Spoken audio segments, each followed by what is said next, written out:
Pemirsa kewentenan narkoba sane kantos ring pedesanan menjantan pinaka gegem ageng sane patut kapikayunin samian angga. Awik-awik desa kebuatang mangda taler ngunggahang indik pamidanda majang pengedar wiadin sane nganggen narkoba.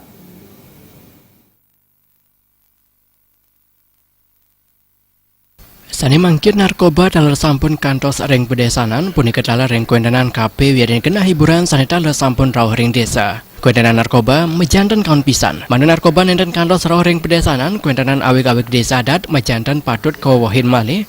Pemekas ketan sarang pengupayenes wiadin ngeluputang kewentenan narkoba. Ada ngawik-awik patut kunggahang pamidanda ageng majang sani ngawi gunayang wiadin sani ngedarang narkoba. Tokoh masyarakat Busung Biu sani taler pindah ke anggota Komisi 4 DPRD Kabupaten Buleleng, Nyoman Sukarman Maosang, majang sani kantos dados pecandu narkoba mejantan patut kekeniang pamidanda, sekadi kesepekang wiadin kekeniang pamidanda.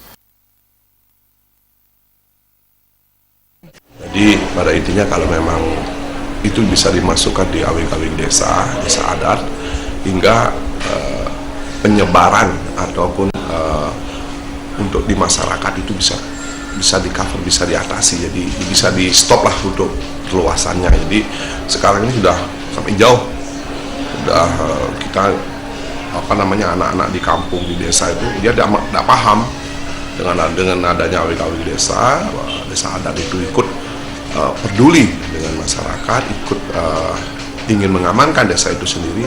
Langkah bagusnya itu dimasukkan dalam desa. Di desa otomatis dia ada sanksi tersendiri di masing-masing desa adat itu sendiri. Umpama, jadi kalau ada warga yang ikut atau terkena dengan narkoba itu bisa istilahnya diasingkan atau dikasih denda atau hal-hal yang mengatur di desa itu ada itu sendiri. Kramar yang pedesanan kebuatang mangda memperkanti sarang angge sanimpai ketan, pemekas BNN wiadin kepolisian mawinan awik-awik puniki presiden kunggang dados perda. Komang Yuda